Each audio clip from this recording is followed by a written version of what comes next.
Network Entertainment. Hello to everyone all over the world. Magkakasama na naman tayo sa isang gabing puno ng kwentuhan, tawanan, and mapusong conversations. Ito pa rin ang Ganitong Siyan, powered by the Pod Network.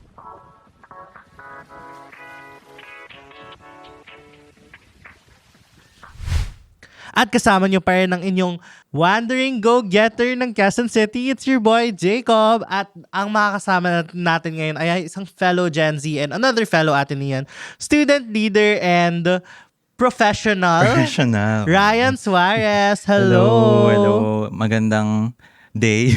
Magandang araw sa inyong lahat. And thank you so much, Ganito Kasi Yan Podcast, for inviting me and giving me the opportunity to speak and share. Kamusta ka naman, Ryan? I'm feeling good naman today. Ayun, maganda yung naging week ko so far. And kumusta ka naman? Actually, good. Good yung pagtawid ng week and enjoy naman, lalo na another conversation will be happening. Yes. Another, fruitful conversation. Wow! Yes. Para mga puno lang. Oo. Wow. Eto na nga. Siguro, since we're talking about the week, let's start it off with siguro something light lang muna. And something we wanted to introduce, which is recommendations, media recommendations, or something that we've been consuming recently. So, ikaw, Ryan, what is something na siguro you've been consuming, you've been enjoying, na siguro marirecommend mo to fellow Gen Zs kung hindi pa nila na-try, napapanood, nababasa, or what? Actually, ang recently na pinanood kong movie, Hamnet. So, it's about William Shakespeare and his wife, Agnes, and then story of grief, love, and loss siya. So, it's a really profound exploration kung how do we deal with loss. And kasi tinatapos ko rin yung mga Oscar-nominated. Feeling Academy member kasi. Wow! Oo, ganun. And sa books naman, I really recommend Human Acts by Han Kang. It's a novel from Korean author Han Kang about a Gwangju student uprising in South Korea. So, relevant talaga siya kahit sa context natin. And I recommend it talaga to people who want to read. Okay. Sige. Ikaw? I'll give it a Yes. try. Oo. Ikaw, what do you recommend? Feeling ko ang lalim nung kay Ryan eh. Tapos biglang, pag sinabi ko yung recommendation ko, parang sabi ko, papalitan ko ba to? May para Oo. may range. Yeah, may range. May May something, variety. may variety. Ang suggestion ko po, I got into this recently kasi, Heated Rivalry, HBO Max. Ano siya? Interesting watch siya and good siya this Valentine's. Kahit Oo. late na. Oo. Good siya. So, try nyo yung panoorin lang. Wow, baka mamaya ma-enjoy. Actually, nagulat ako.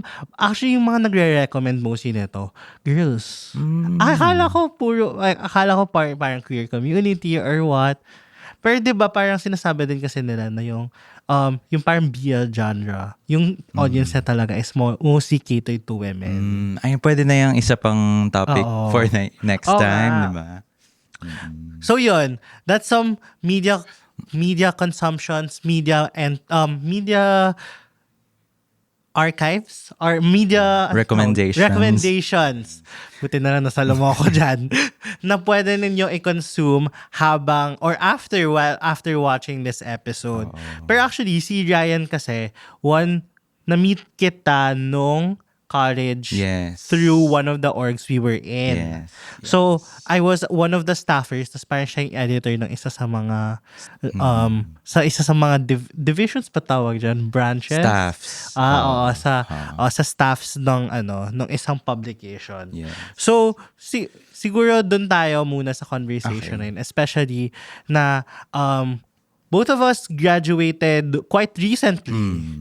You graduated when? 2024. 2024. Not so long not ago. too long. Oo. Huwag niyo sabihing too long yun kasi ang sakit naman. Uy, pero paparating na kasi yung batch 2026 Ay, okay. Actually, na-release na yung nila.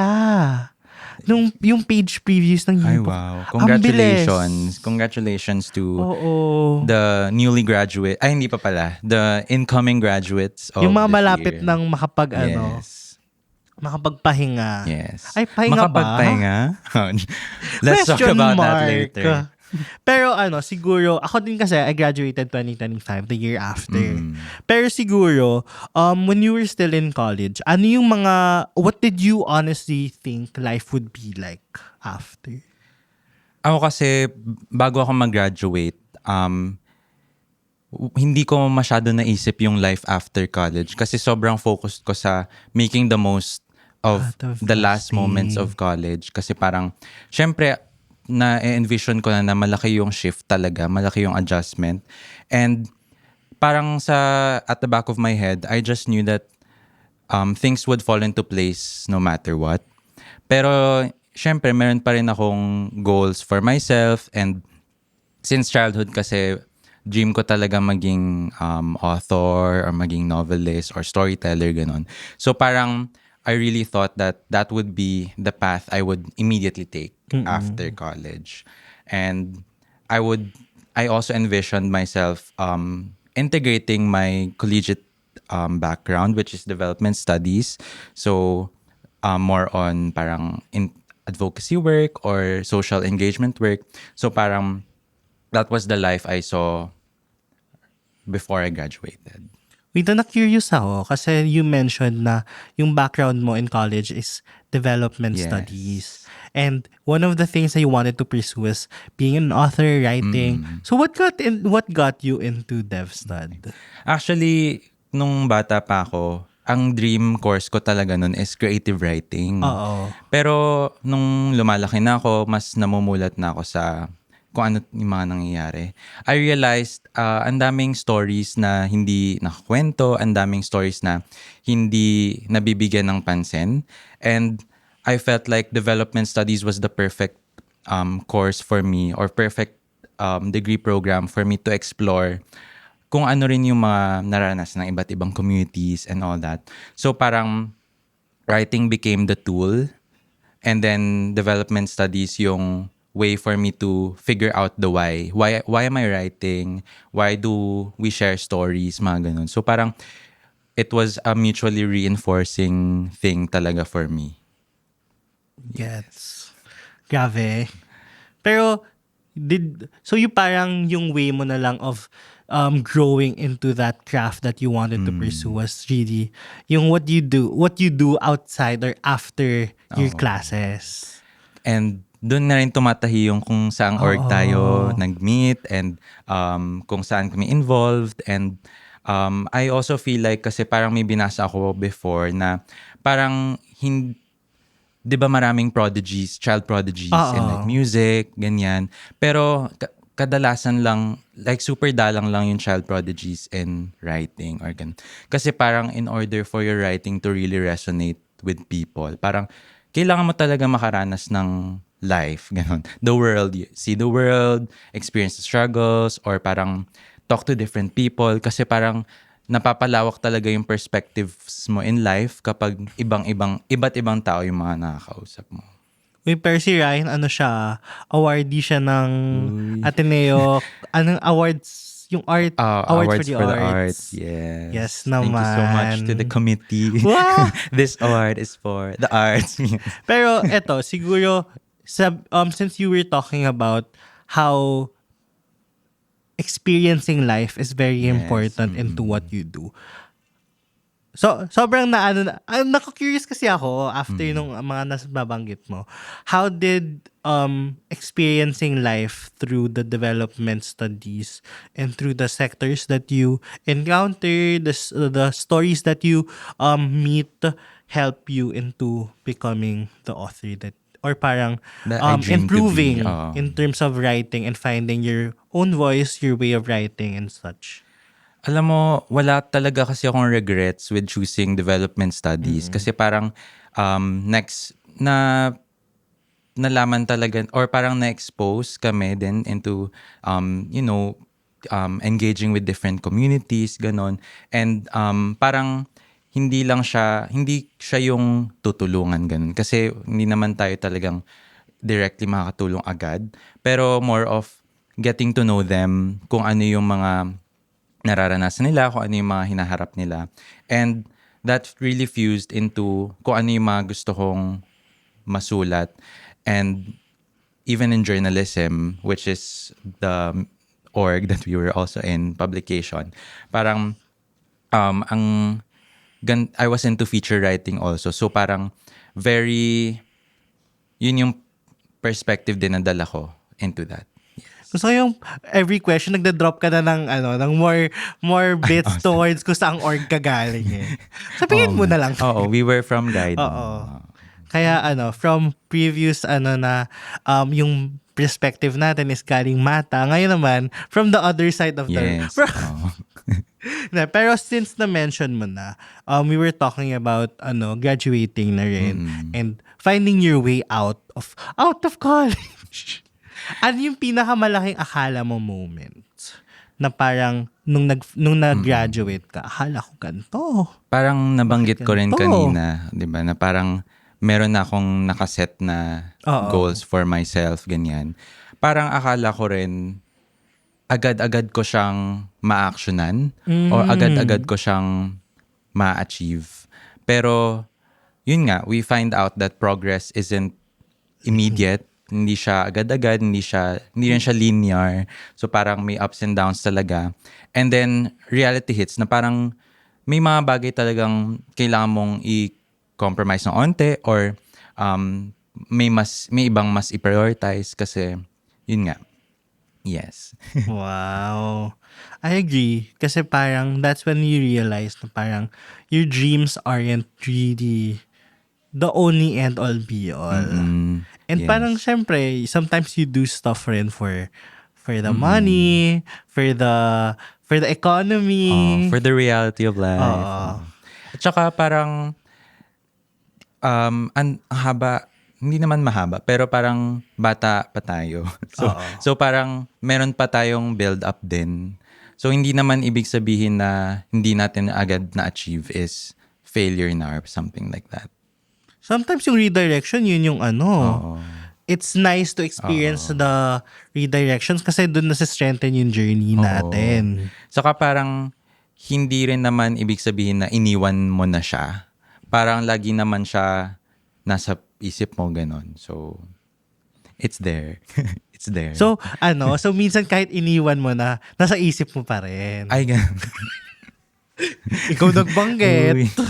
Pero din, kasi kunwari, di ba, with writing, nagagawa pa rin siyang hobby. Yeah. Or parang after, parang yun na rin yung work-life balance aspect ng buhay mo, ganyan. So parang may professional and then may creative pursuits. Yun yung mga natutunan ko rin after graduating. Actually, yun din yung na-realize ko after graduating na parang even if you do something professional, even if you do something that's very specific or parang may career kang tinatry i-achieve, it's really important for you to still enrich what you love to do, where you find love. Kasi dun, parang yun yung creative outlet mo for you to still be human na parang dun ka nakakahanap ng satisfaction and dun ka nakakahanap ng parang at the end of the day, who are you outside of what you do every day? Tsaka I feel like yung passion din na nagagawa din natin, parang it really fills our cups, mga ganun, na hindi lang professional but also creative, social, and nakaka-enrich din siya mentally, emotionally. So, yeah, parang never let go of your passions. Ganun. Oo, kaya eto hindi ko ito pinapakawalan. Andito pa rin to. Oo. Sabi ko, yun din yung realization ko. Parang, there was a big conversation din naman after na parang, do I still continue this? Do I let it go muna for now? Parang sabi ko talaga, it's really important Ikaw ba, what was your outlet na parang minake sure mo to keep even after college? When I got a job na 9 to 5 ganun, parang minake sure ko pa rin na I give time to my hobbies and enriching myself through those hobbies. Kasi for example, lagi akong nanonood ng movies na parang may makukuha akong creative fuel, ganon. Or parang tinutuloy ko pa rin yung pagsusulat as a side thing. And recently actually, nagtanong-tanong ako ng friends na parang sino dito gustong get together for a creative commune, parang just to have that sense of community when it comes to committing to creating things, ganon, whether it be like painting or writing or doing scripts, ganyan. So parang sama-sama din kaming nagbibigay ng like inspiration to each other. So parang dun ko rin na-realize na iba talaga pag may community ka when it comes to motivating yourself and your peers, ganon. I agree. And parang, yun din yung community na parang magmo-motivate sa'yo when you feel down. And community na magiging magiging there for you whatever Yes. happens. And sometimes it's a community you meet through college. Yeah. Tsaka parang important din talaga for me yung sense of community after you graduate. Kasi 'di ba parang kahit iba-iba kayo ng path, parang at the end of the day, pare-pareho pa rin yung line of thinking, line of discernment na parang lahat kayo iniisip nyo na, is this really for me? Or what next? How do we navigate this? Ganon. So, real life questions talaga siya na ang saya niya ring pag-usapan with other people, even if parang mauwi lang sa tawanan, ganon. Parang still may feeling na, oh, we're here for each other. Buti nga sa inyo tawanan eh. Ay, may iyakan Sa din amin, pa. nasa wildflower kami nung isang friend ko. Tapos parang sabi namin, in fair yung mga pinangarap natin before college na din na natin ngayon. Tapos parang ending namin doon, wala, nag-iyakan kami pagdating ng mga pa-closing na yung nung branch. Pero it's nice din kasi you experience or parang you have that community that that still experiences the same things that you do. Parang even if sabihin mo na iba yung way nyo of experiencing, like parang for example ikaw yung 9-to-5 experience mo might be different from my 9-to-5 experience, but still a lot of those aspects are very still similar in the sense na we still undergo the same problems in terms of making the sweldo fit, or finding fulfillment into what you do every day. Parang there's still a lot of things that entangles you with one another, especially as fresh grads. I agree. And yun nga, parang nasabi mo rin na making the sweldo fit, ganyan.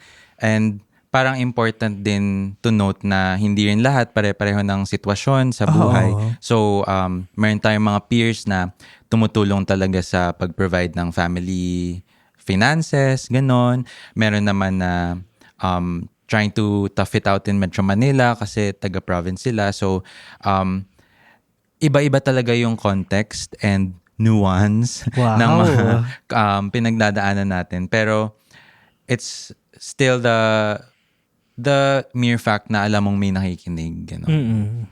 Sometimes it's not about parang someone relating to you eh.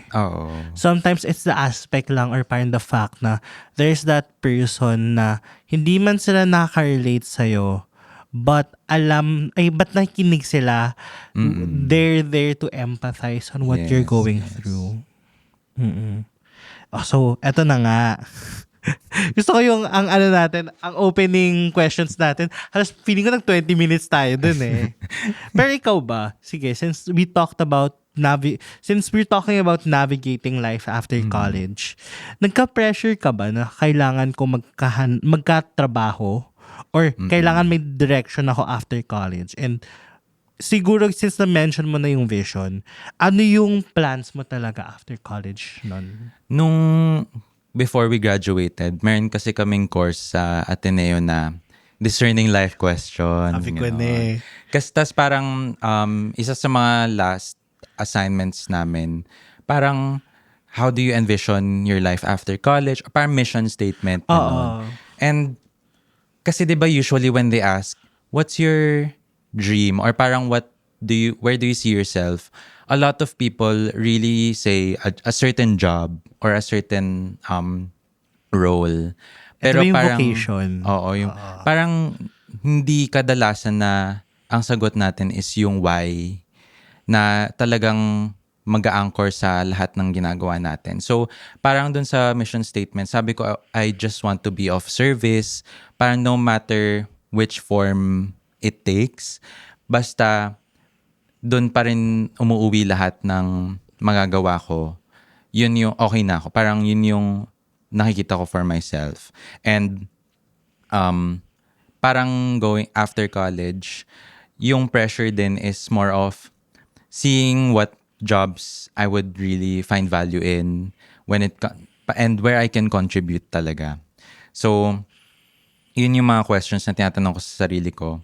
And when it comes to the pressure naman of finding a job agad, there was kasi 'di ba after graduation parang gala-gala pa, May ganon. 1 month and a half. Oo, mga limbo na parang okay, labas tayo, celebrate, ganyan.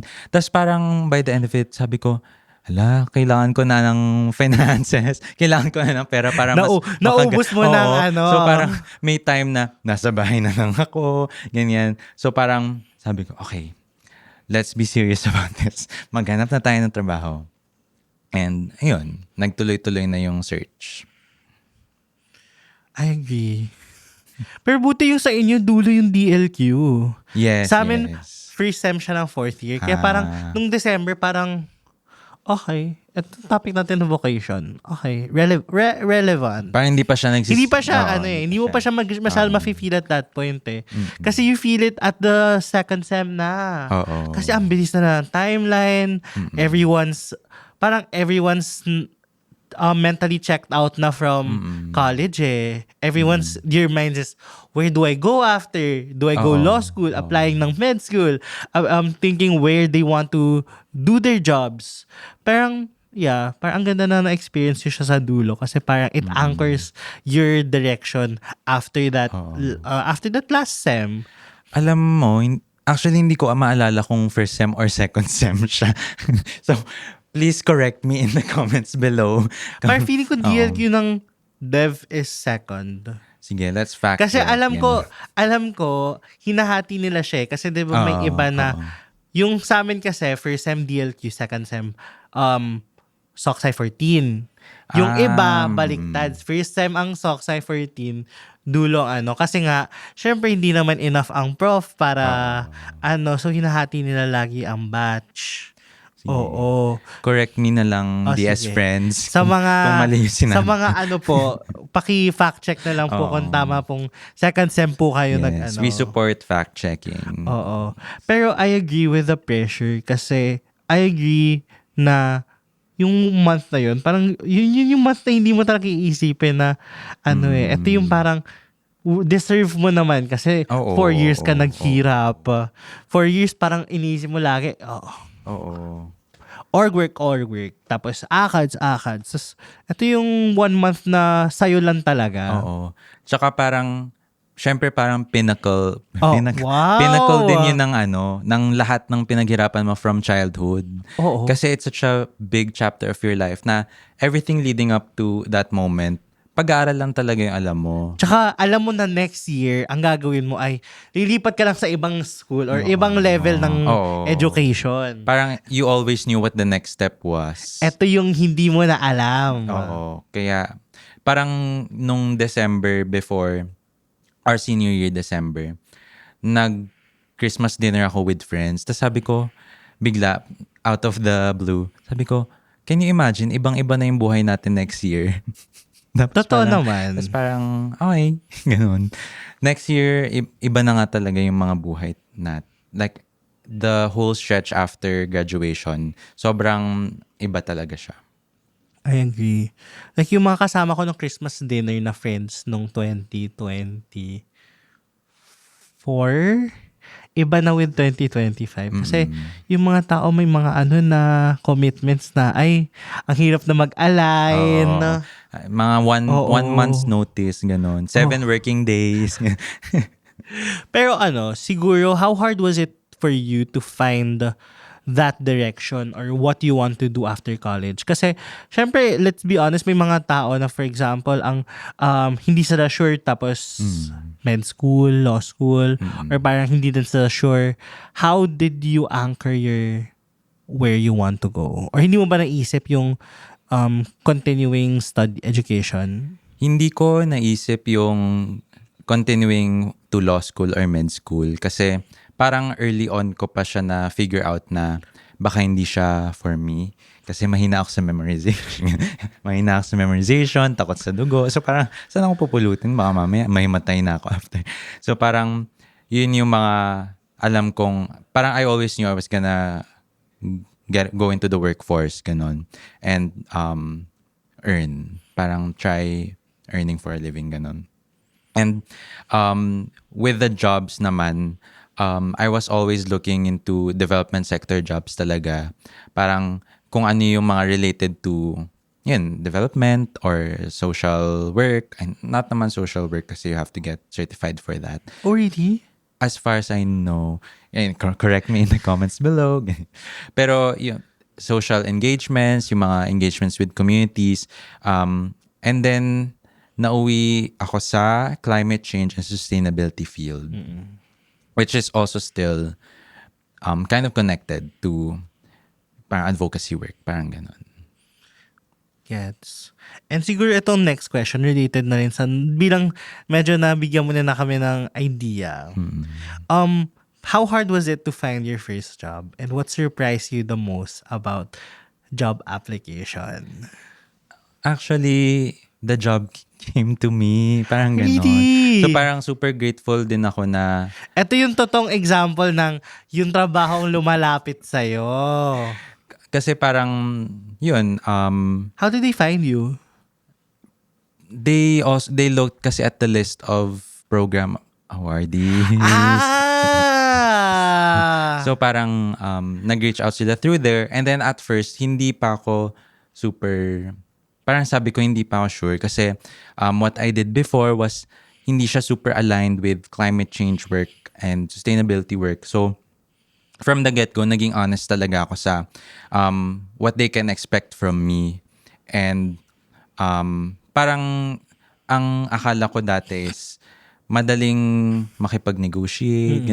Yun pala yung mahaba talaga na magne-negotiate ka, gagawin mo yung pre-employment requirements, ganon. So parang yun yung na-realize ko, okay, adulting na pala talaga to. Wait, pero may leverage ka since sila yung lumapit sa'yo. Yes. Pero did you know na may leverage ka? Or you still, parang medyo hindi, naive ka pa sa ano na yon? Parang ano pa, syempre, nakakahiya kasi minsan, di ba? Pag sinabi na, what's your expected salary, ganyan. So Talaga parang, nahihiya ka? ako nahihiya ako kasi Mukhang pera na siguro ako. parang, pero sinasabi ng mga family and friends, parang wag ka mahiya kasi Oo. entitled ka naman doon. And I agree to that culture. Tsaka kung may ano ka, kung, lalo, if for example, kung fresh grad ka pa, if you have the merits and you have the experience to back up yung sinasabi mong salary, ako I'd say, if you Go for believe it. yun yung value mo, why not? Oo. Kasi parang yun yung iniisip ko. Where was I? What was my disposition? Parang iniisip ko na, di ba ang daming stereotypes about entitled Gen Zs na yung mga TikTok na parang, oh, I wanna make 60K when I graduate, ganyan. And then, parang ang reality kasi is ang hirap maghanap ng ganon. Kasi hindi naman... Kung hindi ka mag-FMCG. Oo. And, tas parang ang reality is, especially sa development sector, parang since tight ang funds for kasi may grants, ganyan project grants, minsan parang hindi naman siya up to expectations ng iba na mataas talaga agad. So parang sometimes you have to start with Somewhere. what's offered to you and be great. Parang naging grateful lang ako talaga na meron dumating. So, ito pala, totoo naman pala talaga. Kasi, sabi naman ng mga friends ko, sabi namin, totoo ba yung sinasabi nila? Yung parang, pag kunwari laude ka, or parang galing kang Big Four school, yung trabaho yung lalapit sa'yo, sabi namin, takupo lang kami dito, parang wala nangyayari. Pero, feel ko talaga, it's also stroke of luck din. Actually. Na parang tsumempo na May naghahanap. may naghahanap. And sumakto din sa time ng graduation namin. And even then, naghahanap pa rin ako ng ibang opportunities. Kasi, syempre, you want to explore what's Tsaka, out there and gusto what mo yung ang daming offers on the table na parang to choose from. yun na yung magko-compare ka kung saan ka talaga, kung ano talaga yung for you, or kung saan, where you feel you should go at that point. And parang nandito na rin yung considering all the factors like finances, benefits, mga ganun, setup. So, yun isa pa yun yung maakala ko na akala ko it's just about the work. It's just about the responsibilities. Pero kapag nandun ka na and you're choosing between different opportunities in front of you, parang maiisip mo talaga yung work setup, yung benefits, yung leaves, syempre kailangan leaves. Tapos, and pati yung team, company. So, ang dami pala talagang factors na kailangan mong talagang i-discern. So, hindi talaga siya parang impulsive na, okay, gusto ko to. Ganan. Go. Parang, it really requires discernment. Totoo. Do you feel lost, doubting yourself, and tired? You question your worth and existence? Well, I'm here for you. Hey, this is Gailey Chavez, and I'm the host of Free Yourself Podcast. My podcast talks about self-love, self-discovery, and growth. This is for everyone who wants to live their fullest life and become the person that they could be. Let me help out and remind you that this is your life, your path, that you are not broken and you are worth it. Catch me every Friday at 8 p.m. See ya! I agree. And siguro it's hard din. Especially, actually sa batch namin parang feeling ko maraming nahirapan. Alam mo, marami rin kasi akong friends from 2025 na nahirapan talaga with finding a job in the job market. Ganun. And yun, parang ang dami rin kwento na months talaga, super long months na hindi makahanap. And these are qualified people talaga. Yeah. So, what's up? I have friends na mas mataas pa yung laude sa akin. Pero it took them months bago nagkaroon ng full time. Na parang minsan mapapatanong ka na lang na, kulang ba ang trabaho ngayon? Pero parang nare-realize ko din nun na yung mga personal na nararanasan natin, connected din siya dun sa larger context ng society, ng global forces, ganyan. Na ano ba yung underlying reasons kung bakit hindi makapag-hire yung companies or parang hindi sila makapag-open ng positions. So parang it also says something about the economy, yung mga global forces, ganyan. So, ayun. Tsaka tumataas pa ang unemployment. Gusto ko yung tinanong ko sa'yo as a development Hindi po ako representative ano nga yun? DepDev. Hindi po ako. Di ba yun sa PSA? Ay, PSA. Ano yung DepDev? Yung dating NEDA. Pero NEDA na siya ngayon. Hindi. NEDA siya before, tas DepDev na siya Binago ngayon. siya. Yes. Okay. Of course, you learn Yung something fun new fact. every day. Oo. Pero ikaw ba? How did you cope with yung parang... Kasi syempre, sure ako, baka... Correct me if na-experience mo din to. Yung parang...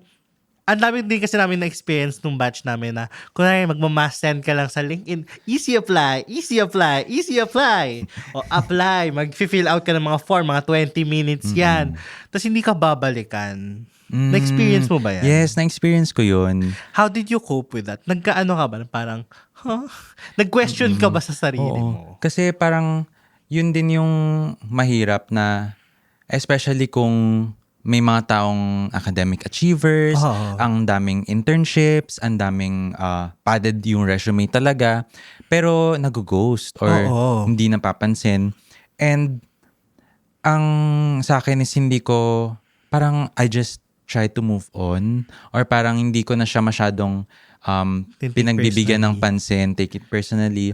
Kasi, well, syempre may mga times sabi ko, hala, so wala na pala akong kwenta. Ganun. Parang, bakit pa? Bakit pa tayo nandito? Parang Oo. ganun.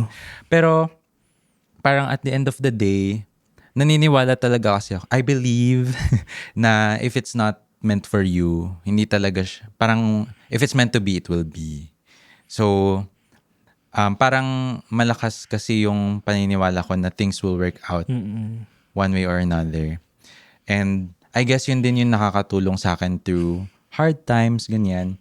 Pero syempre we acknowledge na hindi naman lahat may comfort or privilege na makapag-reflect ng ganon.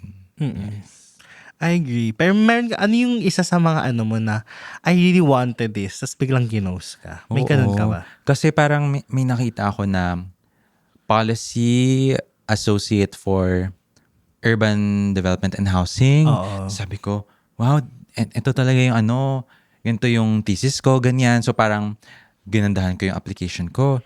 Pero hindi talaga ako napansin or hindi talaga ako Ay, kahit first step hindi. kahit first step hindi. And parang syempre sabi ko parang ganun. Pero even then parang okay, next ano nang pwede natin gawin? And then treating it lang as parang practice na parang okay, napag-practicean kong sumagot ng ganito. Copy-paste. Joke lang. Huwag niyo yun gawin. Pero more of then learning how to tailor your application, to highlight your strengths talaga. And also, ako kasi medyo tamad ako sumagot ng forms. So, parang, Suki ka ba ng easy apply? yung mga what experiences in the past contribute to your application yung may mga right now? essay type. Oo. So parang minsan after, 'di ba, syempre after mo mag-send ng 15 applications or 10 applications, parang Wala ka ng gana. oo. So parang okay, next day. Okay, next day na lang.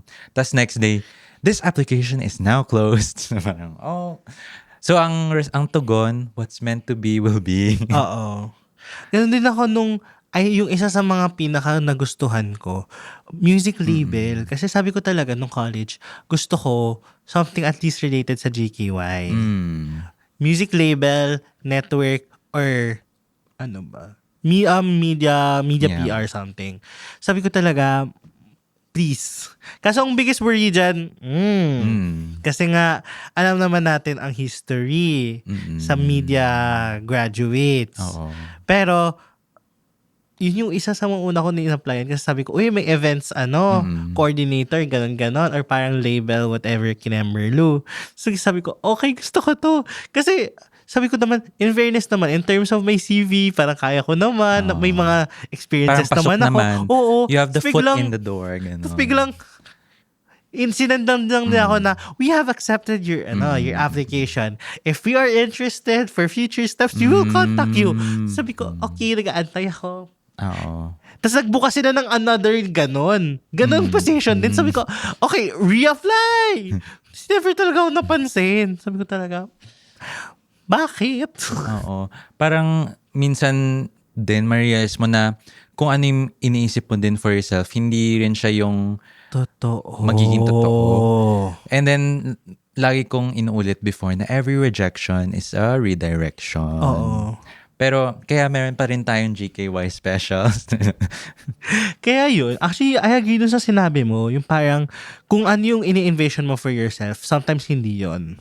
Kasi, parang the more nag-want mo siya, the more na parang gigil ka for it, the more hindi binibigay sa'yo. Pero I think then, it shapes us to be flexible. Oo. Na, okay, kung hindi ito yung for me, ano yung iba nating pwedeng i-pivot, ganyan. Oo. And also sometimes it's, kung hindi ka rin tinanggap for that job, parang, how can I channel my passion for that job into something else? So, like you, di ba, parang events and production, ganyan, pero you were still able to continue the Oo. podcast. Kasi sabi ko nun, kung magtatrabaho sa label, yung mga artists, baka may madaling channel to promote. Oo. Sabi ko, parang tuhog. Pero parang interesting din for me yung sinabi mo na, yun nga, sa mga media, parang mahirap din yung Oo. finances. So parang, what do you think, parang bakit siya ganun for you?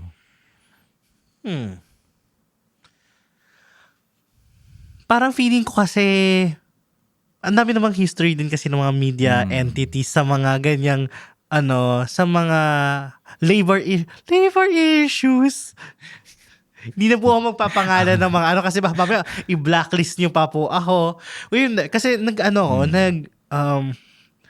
basta I had this initiative or basta paki-bleep na lang. Nag-internship kasi ako. Tapos parang tinanong ko yung parang direct supervisor. Kamusta yung dito? Sabi niya, okay na dito. Sabi ko talaga, okay. Kaya parang na-realize ko din na may friends ako in media na kailangan talaga passionate ka sa ginagawa mo sa media work. Kasi yun nga, minsan hindi siya commensurate to what you need for bills, ganyan. And passion ang bubuhay sa'yo. Oo. So, parang question din of compromise ba talaga dapat yung passion and or passion and money, ganon. 'Di ba? Na parang Actually, ang dami ring mga taong they traded their dreams for a steady corporate life, ganyan. And nasa sideline yung passions. So, yun, it's a question of does it have to be a compromise? oo. Na parang hindi ba pwedeng passionate ka for something that pays well? Oo. Or, tama, or, kasi ang ganda ng point mo na bakit parang passionate ka for something pero mababa sweldo mo or hindi ka passionate for something, dun ka sa mataas na sweldo mo. Ang ganda nun na Tsaka, actually, naisip ko din before, di ba? Parang people after their 9 to 5s, when they come home, parang they rarely have the energy to create something or bigyan talaga ng pansin yung passion that they can turn into a side hustle, ganun. Kasi a lot of times when we come home, we just wanna consume rather than create. So parang, is it the system? Is it the system that keeps... or actually, feeling ko normalized din kasi yung hustle culture eh. Na parang, actually yun nga din, sabi ko, parang a lot of people I know na parang may 9 to 5, mayroon pa silang 5 to 9. Parang, minsan nga 5 to 12, gano'n. oo. Kaya parang it's giving the discussion na so hindi enough. Oo. Hindi ka mabubuhay sa isang trabaho. Tsaka talaga parang, since nga iba-iba rin tayo ng context, parang may mga tao talagang kailangan talaga nila ng Doble side hustle. kayod. Oo. Respect po. Yeah. Oo. Since we're at that, eto siguro, before tayo pumunta sa actual job conversations, what made you say yes to your first job? Aside from the fact na climate change and sustainability, super interesting niyang field. Tsaka, nagko-contribute siya din, or parang related din siya in a way to development studies, ganyan, doing advocacy work, ganun. What made me say yes talaga was the kindness of the team. And yung mga managers na nakausap ko, coming into that role, sobrang considerate, sobrang bait. And I feel like that, parang kung ganun din sila kabait, syempre, it would be a great environment to start a first job with. And tas yun, ko rin na-realize na parang, iba talaga yung support system, iba talaga yung dating ng support system, especially if you're in a parang medyo corporate setup, ganun. And, well, syempre, pati yung work from home setup, syempre, tayo dyan? Yes na yes, ganon. Wait, tsaka ang laki din ng tipid mo if ever work from home. Tipid. So parang, kahit hindi naman kataasan yung sweldo, makakatipid pa rin sa hindi pag-on-site, parang ganon. And then, speaking of the team din, I was really honest with them na from the get-go na hindi ako super well-versed in climate change, yung mga scientific whatever, mga ganyan, mga all the climate policies. Hindi ako super familiar, pero willing ako mag-learn or willing ako matuto kasi mabait kayo. Kasi parang alam kong you will enable me to learn. Yun. And parang nakita ko na hindi siya harsh environment, na you can fail fast and fail forward. Diba yung sinasabi nila? Oo. Ang ganda. Oo. At minsan talaga kindness goes along. Oo. Na parang hindi yun yung talagang in-envision ko na first job. Pero dahil nga that kindness enabled me to go out of my comfort zone. And learn new things. Gano'n. Wow. And yun nga, parang ang laking bagay nung kindness and consideration sa, especially pag pag fresh grad ka, parang wala kang alam, ganyan, na ano tong Actually. LWOP, ganyan. Ano tong mga terms na to. So parang ang laking bagay na there are people who can guide you and mentor you and give you advice.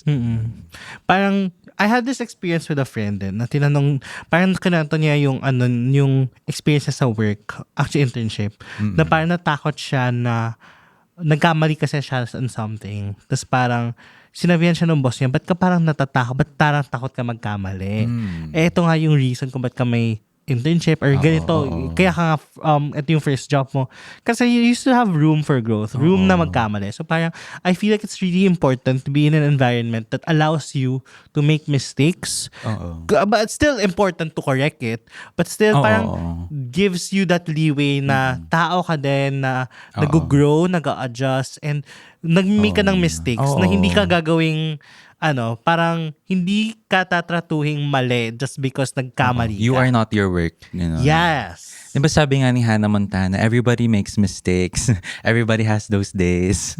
So, naisip ko rin before na parang yung takot tayo magkamali kasi ganun na rin yung tinuturo. Parang ganun yung rigidity of school, diba? Na parang ang sakit makatanggap ng fail, ganun.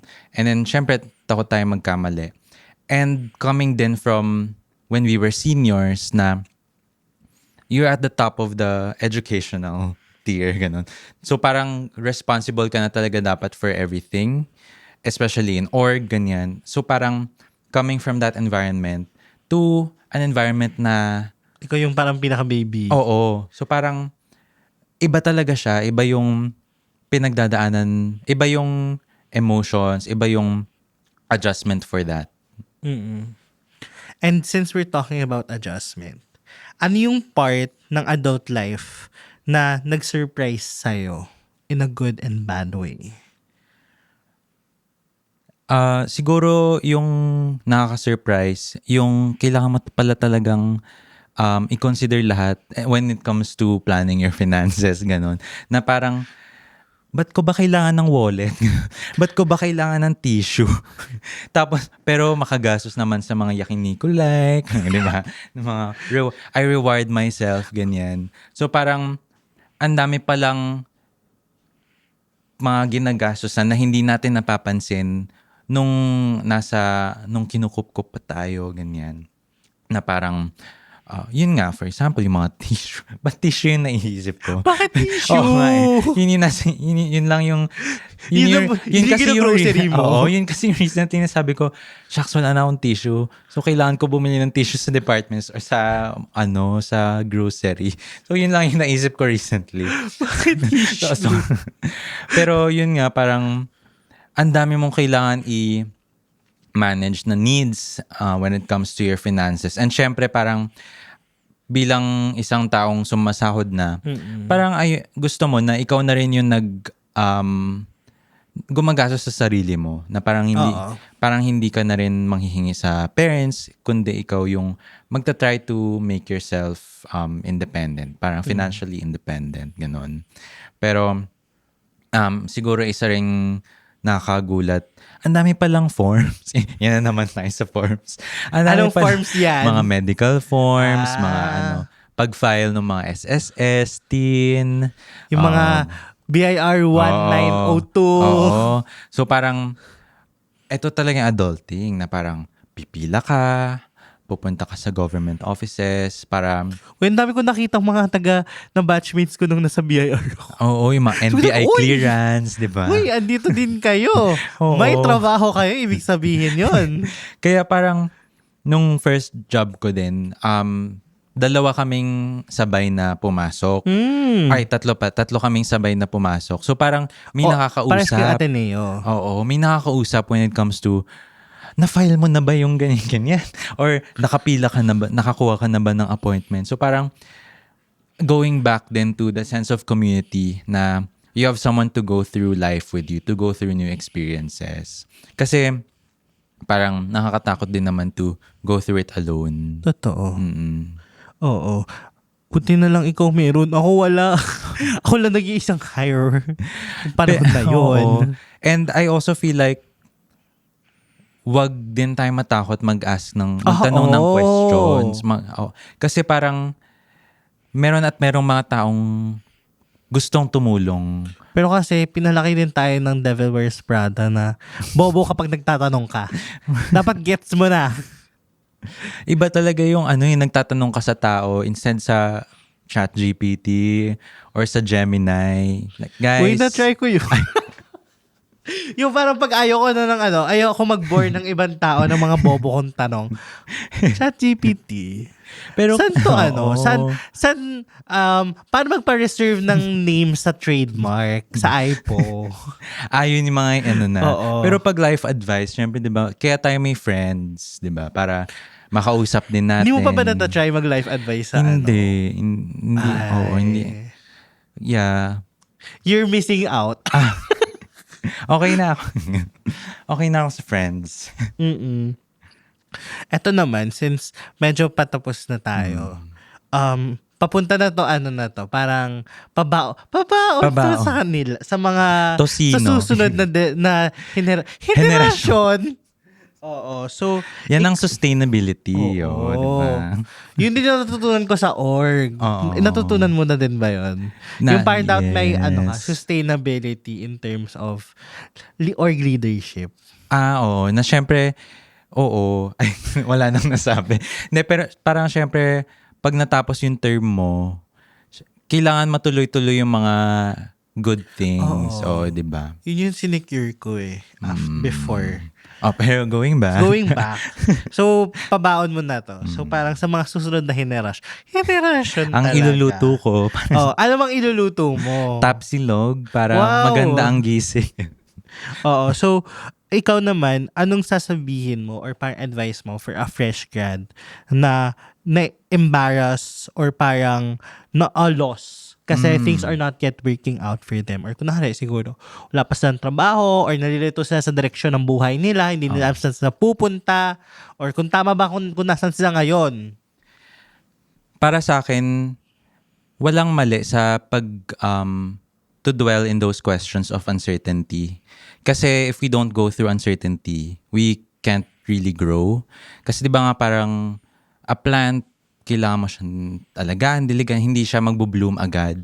So parang when we have those career questions, when we have life questions, we have to live through it talaga. Na, di ba may sinasabi sila, do it scared, na bago talaga tayo maka-reach dun sa point of enlightenment, di ba? May dark ages, ganun.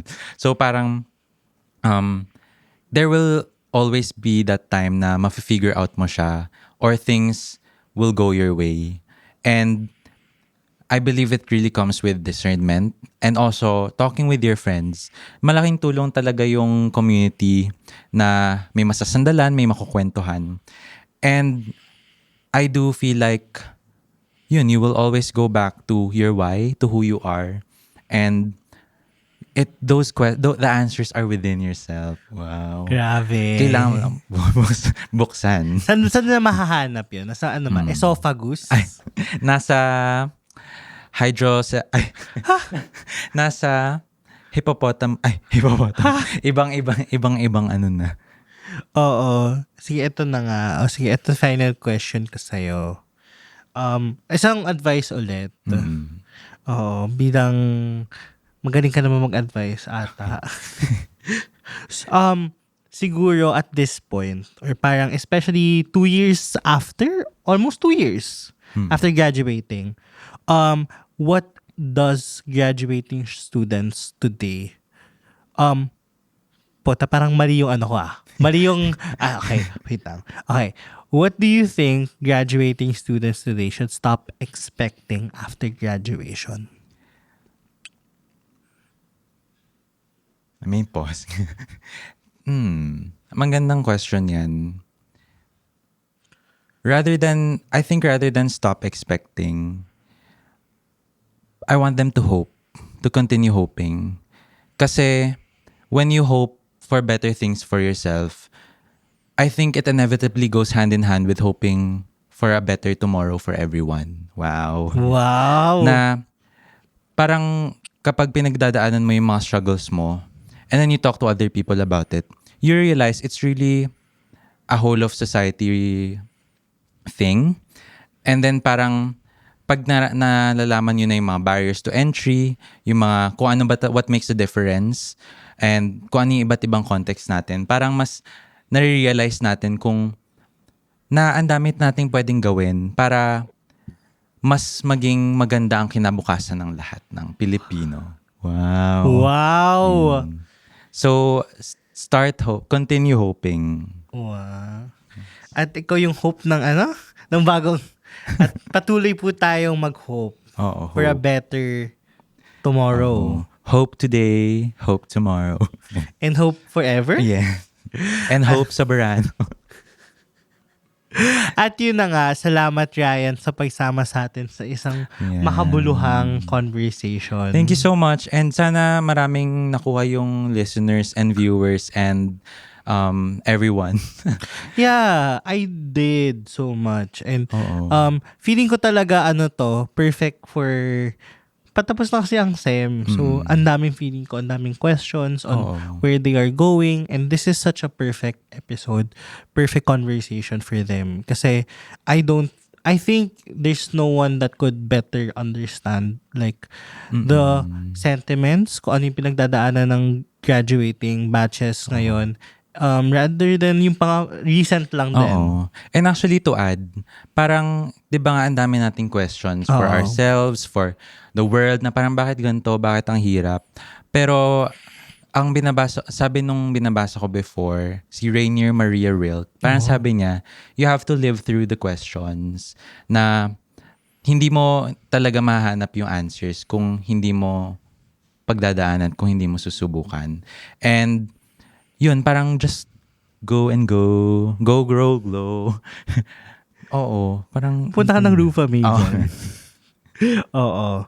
Pero salamat talaga, Ryan. And so yun, if nagustuhan niyo tong episode na to or may comments kayo, pwede nyo siya i-comment sa comment box sa Spotify and YouTube because we are releasing episodes on both platforms. Sa YouTube, it's sa YouTube, it's Ganito Kasi Yan Podcast. Subscribe na kayo para maka-reach na kami ng 1,000 subscribers. Parang awa nyo na. And sa Spotify, Ganito Kasi Yan, you may give us 5 stars kung nagustuhan nyo tong episode na to. You may comment sa description box ano yung tingin ninyo, ano yung worries ninyo, apprehensions ninyo, or even just your comments on this episode. And if nagustuhan nyo to, why not share it on your stories? Use the hashtag Ganito Kasi Yan, hashtag GKYPod, and tag us at the Charles Jacob on all social media platforms, and the podcast, of course, at GKYPod. And ikaw ba, Ryan, sa socials? You can reach me on TikTok at may Wow! Hindi, actually, bago lang siya. Newly launched. Pero I share about the films I like, mga books I like, and at RGABSZ. And then I'm also on Instagram, RGBSRZ_, and then LinkedIn. Ganun. So, yeah. It's LinkedIn for always job offers. for opportunities. Ganun. So, thank you so much, everyone. And I hope you learned a lot. At yun na nga. At kung nagustuhan nyo tong episode na to, ayun, there are more upcoming episodes here at Ganito Kasi Yan Specials. At lagi nating makatandaan na ang dami mga uncertainties sa mga panahon na to, it's okay to live through it. And sabi nga ni Ryan, you're gonna find the answers by living through your questions. At ito pa rin ang, ganito kasi yan. The opinions of podcast creators, hosts, and guests are not necessarily reflective of the official stance of the Pod Network Entertainment, its hosts, or other network programs. The content created by the people behind the podcast is personal and not meant to harm any religion, ethnicity, group, organization, company, or individual.